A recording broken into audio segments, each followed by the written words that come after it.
근심에 눌릴 때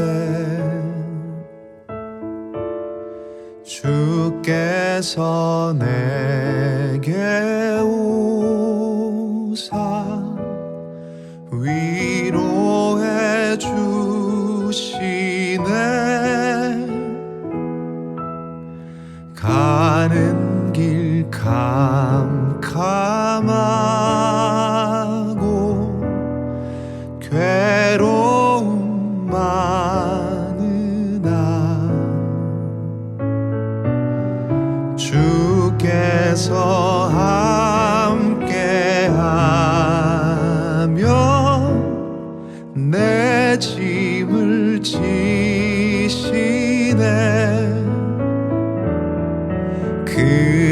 그네가 내게 족하네. 그네가 족하네. 이 괴로운 세상 지날 때 그네가 족하네.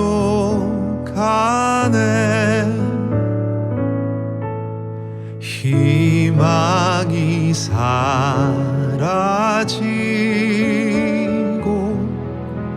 친구 날 버릴 때 주 내게 속삭이며 새 희망 주시네. 싸움이 맹렬하여 두려워 떨 때에 승리의 왕이 되신 주 음성 들리네. 그네가 내게 족하네. 그네가 족하네.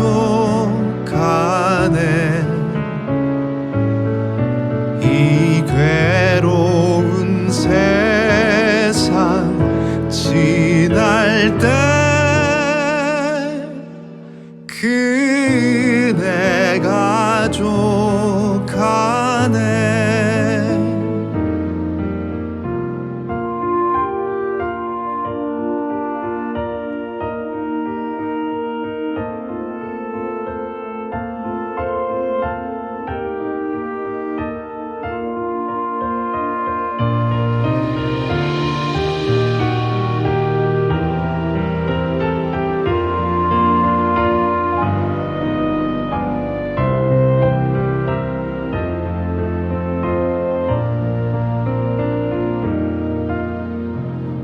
번민이 가득 차고 눈물이 흐를 때 주 나의 곁에 오사 위로해 주시네. 환란이 닥쳐와서 어려움 당할 때 주님의 능력 입어 원수를 이기네. 그네가 내게 족하네. 그네가 족하네. 이 괴로운 세상 지날 때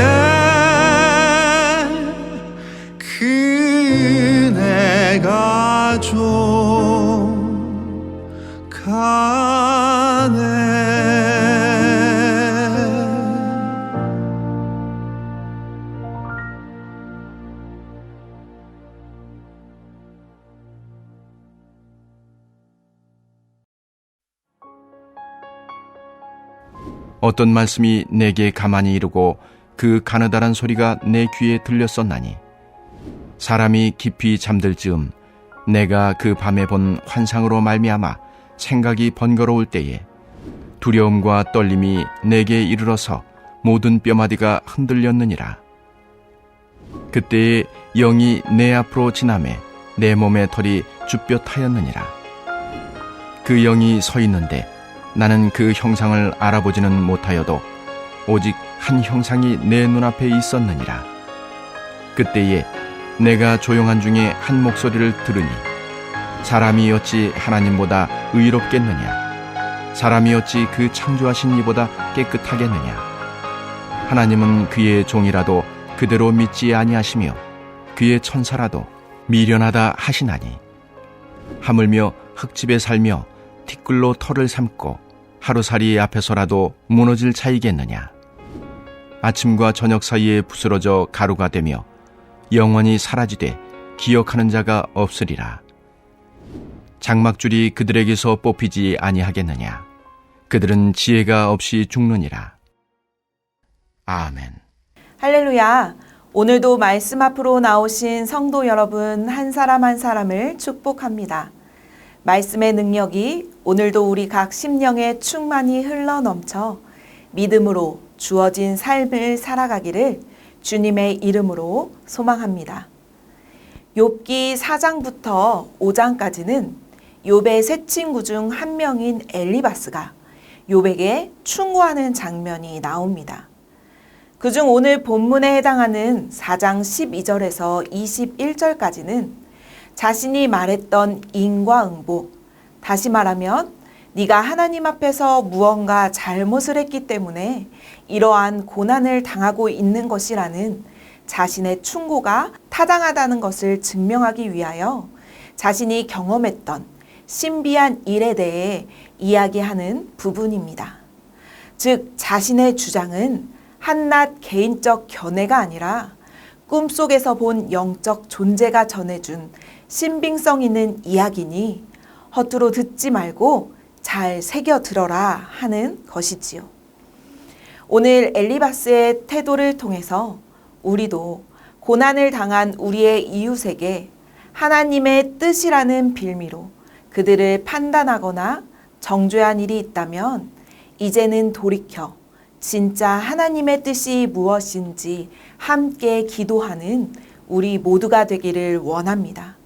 나아가 그 아픔에 공감해주며 하나님의 참된 위로가 아파하고 슬퍼하고 고난당하는 이들에게 함께 해달라고 기도하는 전주 안디옥 교회 모든 성도님들이 되시기를 축원합니다. 확증 편향이라는 말이 있습니다. 이는 자신의 생각이 사실임을 확인시켜주는 정보를 찾고 자신의 생각에 반하는 정보는 무시하는 경향을 말합니다. 쉽게 말해서 자기가 보고 싶은 것만 보고 믿고 싶은 것만 믿는 것입니다. 욥의 친구 엘리바스가 그랬습니다. 오늘 엘리바스는 자신이 특별한 계시를 받았다고 계속해서 이야기를 하고 있습니다. 12절에서 14절까지의 말씀을 함께 읽겠습니다.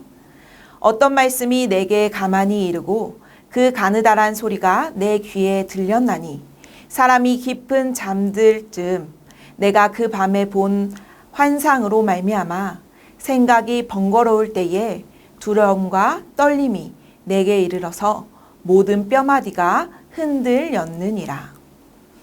엘리바스가 깊은 잠 속에서 환상을 경험했습니다. 이때 엘리바스는 두려움에 사로잡혀 모든 뼈마디가 흔들릴 정도였습니다. 이러한 현상은 구약에서 위대한 인물이었던 아브라함, 모세, 이사야가 계시를 체험했던 장면을 떠올리게 합니다.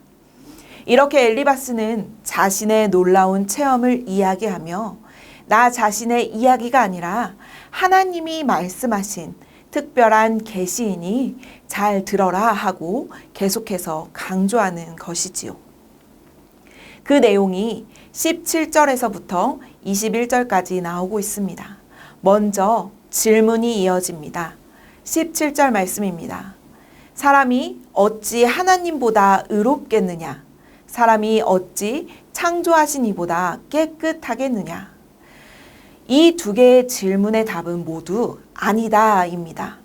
사람이 하나님보다 결코 의로울 수 없으며 하나님보다 깨끗할 수 없습니다. 왜냐하면 인간은 한계와 연약함을 지녔기 때문에 하나님 앞에서 자신의 의와 깨끗함을 주장할 수 없으며 또한 하나님은 창조주인데 반해 인간은 하나님에 의해 창조된 피조물이기 때문에 그렇습니다. 이어지는 18절에서 하나님의 종과 천사들을 등장시키며 하나님의 완전하심과 절대성 앞에서는 하나님의 종이라 할지라도 천사라 할지라도 그 모든 것이 불완전하다는 것을 이야기합니다. 그러면서 결론적으로 하나님의 기준과 관점에서는 죄인인 인간에 비해 훨씬 우월해 보이는 천상의 존재들조차 부족한 존재들인데 하물며 땅 위에서 흙으로 만든 몸을 입고 티끌로 털을 삼고 하루살이에게라도 눌려 죽을 수 있는 인간은 당연하지 않겠느냐. 그러니 욥, 하나님 앞에서 네가 무엇을 잘못했는지 잘 생각해보고 빨리 용서를 구하라고 이야기하는 것입니다. 어찌 보면 엘리바스는 욥이 당한 고통이 욥 자신이 지은 죄악의 결과임을 말하고 싶었을지도 모르겠습니다. 대놓고 너 틀림없이 하나님 앞에 뭐 잘못했을 거야. 그러니까 이렇게 큰 고난을 당하지. 빨리 무엇을 잘못했는지 이야기해봐. 죄 없는 척, 의로운 척 하지 말고. 아마 속으론 이렇게 이야기하고 싶었을지도 모르겠습니다. 그러나 친구라는 명목하에 또 7일 밤낮이나 괴로워하던 그 욥과 함께 있었던 것이 생각이 나서 고난당하고 있는 친구의 면전에 놓고 이야기할 수 없으니 욥을 정죄하기 위해 하나님의 영이라는 그 신적 권위를 사용한 것입니다. 그러면서 엘리바스는 하나님이 욥에게 고난을 내리신 것이 너무도 당연하다는 말로 욥을 더욱더 고통스럽게 만들었습니다. 그러나 우리가 기억해야 할 것은 하나님의 일하심을 인간인 우리가 함부로 판단할 수 없다는 것입니다. 하나님의 이름으로 다른 사람을 정죄하는 언행은 반드시 경계해야 하는 자세입니다. 오히려 하나님의 뜻을 바르게 이해한 사람들은 상대의 잘못을 분석하기보다는 그 아픔을 헤아릴 줄 아는 사람이라는 것을 꼭 기억하시기 바랍니다. 그런데 여러분, 우리는 여기서 눈여겨봐야 할 것이 있습니다. 엘리바스가 말했던 그 한 영이 진짜 하나님이었는가 하는 것입니다. 엘리바스는 그 영이 하나님처럼 이야기하고 있는데 과연 하나님께서 진짜 그렇게 이야기하셨을까 하는 의문이 듭니다. 성서학자들은 결론적으로 그 영은 하나님의 영이 아니라고 말하고 있습니다. 영을 나타내는 히브리 언어 루아흐가 하나님의 영을 나타내는 다른 본문에서는 여성 단수로 쓰여졌는데 엘리바스가 본 환상에서 나오는 한 영은 남성 단수로 쓰여졌기 때문입니다. 또한 하나님의 영은 두려워하는 자들을 안심시켜 주는데 반해 여기에서 나오는 영은 그런 것이 없기 때문에 하나님의 영이 아닐 것이다 라고 이야기합니다. 또한 하나님의 속성 중 간과한 것이 하나 있습니다. 그것은 바로 하나님께서는 죄인을 심판하시는 분이시지만 동시에 은혜를 베푸시는 분이시라는 것입니다. 그 은혜로 모든 죄인이 하나님 앞에서 살아갈 수 있는 것이지요. 죄를 짓지 않아 고통을 당하지 않는 것이 아니라 하나님이 은혜를 베풀어 주시기에 고통을 당하지 않는 것입니다. 그렇기에 엘리바스가 보았던 한 영은 어찌 보면 사탄이 욥을 시험해 보기 위해 친구들까지 사용한 것일 수도 있겠습니다. 그러므로 우리는 어떠한 영적인 신비 체험이나 말을 들을 때에 더욱 깨어 있어 그것들이 진짜 하나님의 말씀인지 분별할 수 있는 능력을 가져야 합니다. 그러기 위해 늘 말씀과 기도를 통해 하나님 앞에 나아가는 저와 여러분이 되기를 간절히 소망합니다. 엘리바스는 어찌 보면 욥을 위로한답시고 잘못된 방법으로 다가갔습니다. 하나님의 영이 아닌 다른 영에게 들은 이야기를 욥에게 하며 그것이 하나님의 말씀이냐 말을 하며 욥을 정죄하고 판단했습니다. 하지만 성경에서 말하는 위로는 이런 것들이 아닙니다. 고린도전서 9장에서 바울은 유대인들에게는 유대인과 같이 되고 약한 자들에게는 약한 자와 같이 되어 주었습니다. 빌립보서 2장에서 나오는 예수님은 근본 하나님의 본체이시나 하나님과 동등됨을 취할 것으로 여기지 아니하시고 오히려 자기를 비워 종의 형체를 가지사 사람들과 같이 되셨고 사람의 모양으로 나타나사 자기를 낮추시고 죽기까지 복종하셨습니다. 또한 히브리서 4장 15절에서는 우리에게 있는 대제사장은 우리의 연약함을 동정하지 못하실 분이 아니다라고 말씀해 주고 있습니다. 사랑하는 전주 안디옥교회 성도 여러분, 참된 위로의 방법은 정죄와 판단이 아니라 낙심한 자들과 고난당하는 자들과 같은 마음으로 함께 그 자리에 있어주는 것입니다. 공감해 주는 것입니다. 그럴 때에 온 유대와 갈릴리와 사마리아 교회가 성령의 위로로 평안하여 든든히 서간 것처럼 우리도 그와 같이 될 것입니다. 바라기는 전주 안디옥 교회의 모든 성도님들이 사도 바울과 예수님께서 우리에게 보여주셨던 그 위로의 방법으로 고난을 당하는 이웃들을 위로해 가며 세상 가운데 나아가기를 주님의 이름으로 간절히 소망합니다. 이 시간 함께 기도하기를 원합니다. 우리가 이 땅에서 당하는 고난과 악의 문제가 너무 크고 때로는 이해가 가지 않더라도 그 가운데 하나님의 뜻이 무엇인지 깨달아 알게 하시고 고난당하는 이웃을 보며 정죄하고 판단하는 것이 아니라 그들을 위로하며 그들과 함께하는 우리가 되게 해달라고 함께 기도하시겠습니다. 두 번째 기도할 것은 코로나로 인해 어려움을 당하고 있는 우리 이웃들을 위해 해외 선교사님들 또 목회자들을 위해서 함께 기도해 주시기 원합니다. 또한 다음 세대를 위한 성전 건축을 위해 한 마음으로 기도하시겠습니다.